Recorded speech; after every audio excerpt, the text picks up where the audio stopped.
ಷಡ್ಯಂತ್ರ ಒಳ್ಳೆಯ ಸಜ್ಜನ ಕಾರ್ಯಕ್ರಮದ ಹಿಂದೆ ನಾವು ಗಟ್ಟಿಯಾಗಿ ನಿಲ್ಲೋಣ.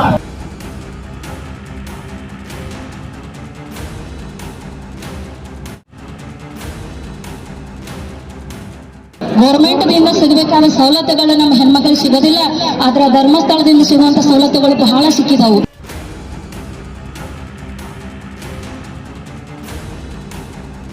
ಸರ್ಕಾರ ಧರ್ಮಸ್ಥಳದ ವಿಚಾರದಲ್ಲಿ ಮಲತಾಯಿ ಧೋರಣೆ ಮಾಡುತ್ತಿದೆ. ಅಥಣಿಯಲ್ಲಿ ಸರ್ಕಾರದ ವಿರುದ್ಧ ಆಕ್ರೋಶ.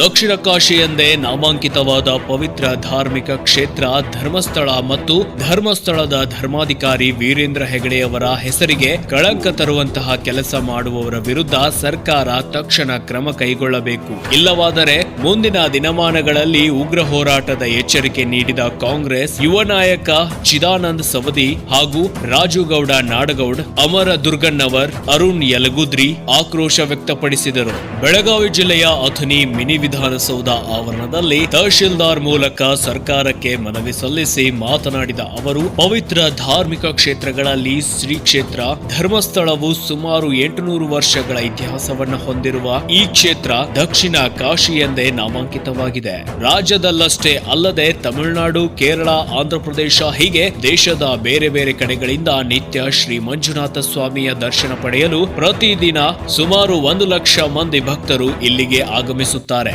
ಇಂತಹ ಧರ್ಮಕ್ಷೇತ್ರ ಮತ್ತು ಹಿಂದೂಗಳ ಏಳಿಗೆಯನ್ನ ಸಹಿಸದ ಕೆಲ ಜನರು ಷಡ್ಯಂತರ ರೂಪಿಸುತ್ತಿದ್ದಾರೆ. ಇಂಥವರ ವಿರುದ್ಧವೂ ಕೂಡ ಸರ್ಕಾರ ಕ್ರಮ ಕೈಗೊಳ್ಳಬೇಕು.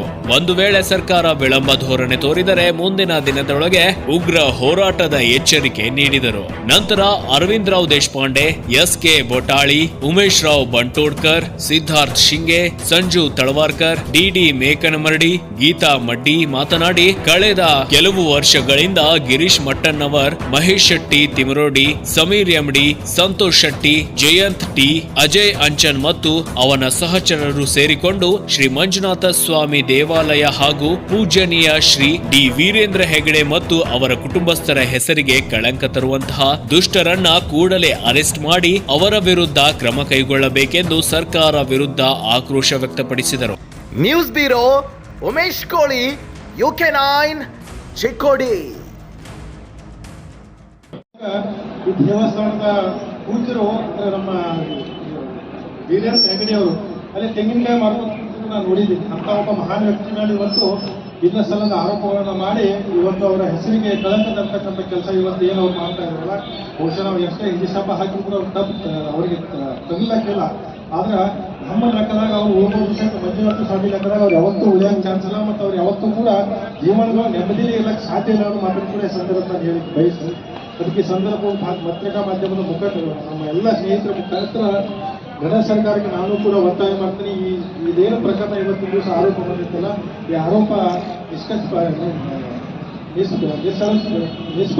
ನಿಷ್ಪಕ್ಷಪಾತವಾಗಿ ಇದು ತನಿಖೆ ಆಗಬೇಕು. ಆರೋಪಿಗಳಿಗೆ ಕಠಿಣವಾಗಿರ್ತಕ್ಕಂಥ ಶಿಕ್ಷೆಯನ್ನ ಇವತ್ತು ರಾಜ್ಯ ಸರ್ಕಾರ ಕೊಡಬೇಕು ಅಂತ ಸಂದರ್ಭದಲ್ಲಿ ವಿನಂತಿಯನ್ನು ಮಾಡಿಕೊಂಡು ಈಗ ಅಧಿವೇಶನ ಪ್ರಾರಂಭ ಅಧಿವೇಶನವಾಗಿ ಈ ವಿಷಯದ ಪ್ರಸ್ತಾಪ ಮಾಡಲಿಕ್ಕೆ ನಮ್ಮ ತಂದೆಯವರು ಖಂಡಿತವಾಗಿ ತರುತ್ತಿರೋ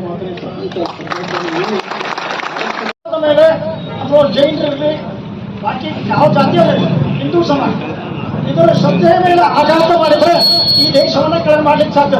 ಇದೊಂದು ಷಡ್ಯಂತ್ರ. ಈ ಷಡ್ಯಂತ್ರ ನಾವು ಗುರುತಿಸಬೇಕು. ಇದರಿಂದ ಲೆಫ್ಟಿಸ್ಟ್ ಐಡಿಯಾಲಜಿ ಇದು ಬರೀ ನಮ್ಮಲ್ಲೆಲ್ಲ ಅನೇಕ ಒಬ್ಬರು ಇದ್ದಾಗ ನಾವೆಲ್ಲರೂ ಎಚ್ಚರಾಗಬೇಕು. ನಾವು ನಮ್ಮ ವಿರುದ್ಧ ಬರುವಂತಹ ಷಡ್ಯಂತ್ರಕ್ಕೆ ಒಂದು ವಿರೋಧ ವ್ಯಕ್ತಪಡಿಸಬೇಕು ಮತ್ತು ಸಮಾಧಿಕಾರಿಗಳ ಮತ್ತು ಧರ್ಮಸ್ಥಳದ ಒಳ್ಳೆಯ ಸಜ್ಜನ ಕಾರ್ಯಕ್ರಮದ ಹಿಂದೆ ನಾವು ಗಟ್ಟಿಯಾಗಿ ನಿಲ್ಲೋಣ. ಈ ಒಂದು ಆಘಾತವನ್ನು ಹಿಂದೂ ಅನೇಕರ ಹಿಂದೂ ಪ್ರಯತ್ನಗಳು ಆದರೆ ಯಾವ ಪ್ರಯತ್ನಕ್ಕೂ ಸಕ್ಸಸ್ ಸಿಗಲಿಲ್ಲ. ಅದಕ್ಕೆ ನಾವೆಲ್ಲರೂ ಹಿಂದೂ ಸಮಾಜವಾಗಿ ಇದ್ರೆ ಎದ್ದು ನಿಂತು ಧರ್ಮಸ್ಥಳ ಅಲ್ಲ ಅದೇ ಕೂಡ ಗಾಯತ್ರಿ ಏನೋ ಹೊಟ್ಟೆ ಹೇಳ್ತಾನೆ ಅಲ್ಲಿ ಬಾಹುಬಲಿ ಕೂಡದ ಹಿಂದಿನ ಮಗಳ ನಿನ್ನೆ ಅದೇ ಕೂಡ ಈ ಹೇಳ್ತಾನೆ. ಅದಕ್ಕೆ ಘನ ಕರ್ನಾಟಕ ಸರ್ಕಾರವು ಸಹ ಇದಕ್ಕೆ ಹೆಚ್ಚಿನ ಪ್ರಮಾಣದಲ್ಲಿ ಒತ್ತನ್ನು ಕೊಟ್ಟು ಇದಕ್ಕೆ ಒಂದು ತಾಂತ್ರಿಕ ಅಂತ್ಯವನ್ನು ಹಾಡಬೇಕು. ವೀರೇಂದ್ರ ಈ ನಿಷ್ಪಕ್ಷಪಾತವಾದ ತನಿಖೆಯನ್ನು ಮಾಡಿ ವೀರೇಂದ್ರ ಹೆಗ್ಗಡಿಜಿ ಅವರ ಏನು ಹೆಸರು ಕೇಳಿಸುವಂತಹ ಕೆಲಸ ನಡೆದತಿ. ಯಾರು ತರ್ತಾರ, ಯಾರು ಇದ್ರ ಮಾಡ್ಯಾರ, ಅತ್ಯಾಚಾರ ಮಾಡ್ಯಾರ ಅಂತ ಅವ್ರ ಯೋಗ್ಯ ತನಿಖೆಯನ್ನು ಮಾಡಿ ಅವ್ರನ್ನ ಹಿಡಿದು ಅರೆಸ್ಟ್ ಮಾಡಿ ಬಿಟ್ಕೊಂಡು ನೀವು ಯೂಟ್ಯೂಬ್ನ್ಯಾಗ ವಿಡಿಯೋ ಚಾನಲ್ ಮ್ಯಾಲ ಪೇಪರ್ನ್ಯಾಗ ತಪ್ಪು ಒಂದು ಹೇಳಿಕೆಗಳನ್ನ ಕೊಟ್ಟ ಈ ಒಂದು ಸಾಮಾಜಿಕವಾಗಿ ಒಂದು ಎಲ್ಲ ಧಾರ್ಮಿಕವಾಗಿ ಸಾಮಾಜಿಕವಾಗಿ ಎಲ್ಲ ಮಾನಸಿಕವಾಗಿ ಎಲ್ಲರ ಮನಸ್ಸಿನ ಮೇಲೆ ಒಂದು ಇಫೆಕ್ಟ್ ಆಗುವಾಗ ನಾವು ಹೇಳಿಕೆಗಳನ್ನ ಕೊಡಬೇಡಿ. ಪ್ರೂವ್ ಅಂತ ನೀವು ಬೇಕಾದ್ರೆ ನಿಮಿತ್ತೀರಿ, ನಾವು ತಯಾರಿದ್ದೀವಿ. ಇನ್ನೂ ಪ್ರೂವ್ ಇಲ್ಲ, ಏನೂ ಇಲ್ಲ, ಅದಕ್ಕೆ ಆಧಾರವೂ ಇಲ್ಲ. ನಿರಾಧಾರವಾಗಿರ್ತಕ್ಕಂಥ ಒಂದು ಕೇಸಿನ ಮೇಲೆ ವೀರೇಂದ್ರ ಹೆಗ್ಗಡೆಜಿಯವರ ಕುಟುಂಬವನ್ನ ಶ್ರೀ ಮಂಜುನಾಥ ಸ್ವಾಮಿಯ ಒಂದು ಧರ್ಮ ಕ್ಷೇತ್ರವನ್ನ ಎಳೆದು ತಂದಿದ್ರೆ ಆದ್ರೆ ಕರ್ನಾಟಕ ರಾಜ್ಯದ ಸನಾತನ ಧರ್ಮದ ಯಾವ ಹಿಂದೂ ಕುಟುಂಬವೂ ಸಹ ನಾವು ಸಹಿಸಿಕೊಳ್ಳ ಆಗಿಲ್ಲ. ಧರ್ಮದ ವೀರೇಂದ್ರ ಹೆಗ್ಗಡೆಜಿಯವ್ರ ಜೊತೆ ಇದೀವಿ ಅಂತ ಹೇಳೈತೆ.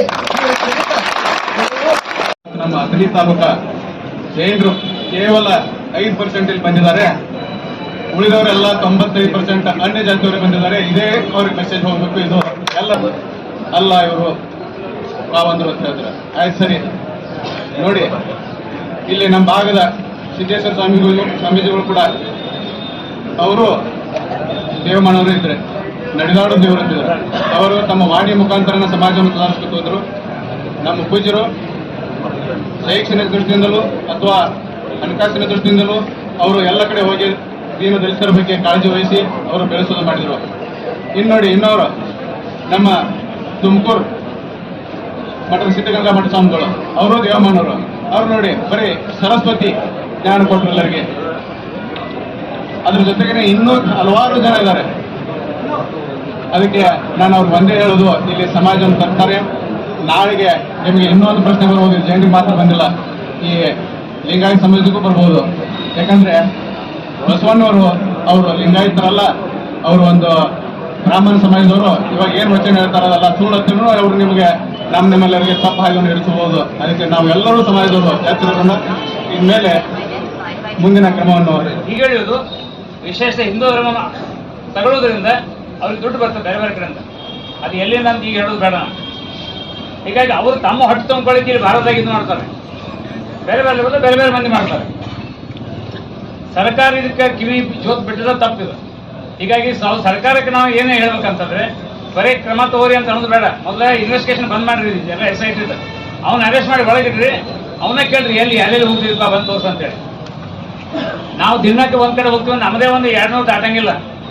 ನನಗೆ 65-68 ವರ್ಷ. ನನಗೆ ಈ ಮಗ 47-48 ವರ್ಷ. ಇಮೇಲೆ 1000 ಗಟ್ಟಲೆ ಹಣ ಹೋಗ್ದವ ಅಂದ್ರೆ ವಿಚಿತ್ರ ಪದ್ಧತಿ. ಇಲ್ಲಿ ತೆಗೆದುಕೊಂಡು ಬಂದು ತುಂಬಾ ಸುಧಾರಣೆ ಮಾಡಿದ. ಗೌರ್ಮೆಂಟ್ದಿಂದ ಸಿಗಬೇಕಾದ ಸವಲತ್ತುಗಳು ನಮ್ಮ ಹೆಣ್ಮಕ್ಳಿಗೆ ಸಿಗೋದಿಲ್ಲ, ಆದ್ರೆ ಧರ್ಮಸ್ಥಳದಿಂದ ಸಿಗುವಂತ ಸವಲತ್ತುಗಳು ಬಹಳ ಸಿಕ್ಕಿದವು. ಅದಕ್ಕಾಗಿ ನಾವೆಲ್ಲರೂ ಕೂಡ ಕೃತಜ್ಞತರಾಗಿ ಈ ಒಂದು ಸಮಸ್ಯೆ ಅದನ್ನ ಅಲ್ಲೇ ಪರಿಹರಿಸಬೇಕು. ಈ ನಮ್ಮ ಹೆಣ್ಮಕ್ಕಳಿಗೆ ಯಾವುದೇ ರೀತಿಯಾದ ಸಮಸ್ಯೆ ಆಗಬಾರದು, ಪೂಜಕ ಮೇಲಿರೋ ಕಳಂಕ ಹೋಗ್ಬೇಕು ಅಂತ ಹೇಳಿ ತಮ್ಮೆಲ್ಲರಲ್ಲಿ ಒಂದು ಮನವಿ. ಕೆಡಿಸ್ತಕ್ಕಂಥ ಪ್ರಯತ್ನ ಮಾಡ್ತಾ ಇದ್ದಾರ.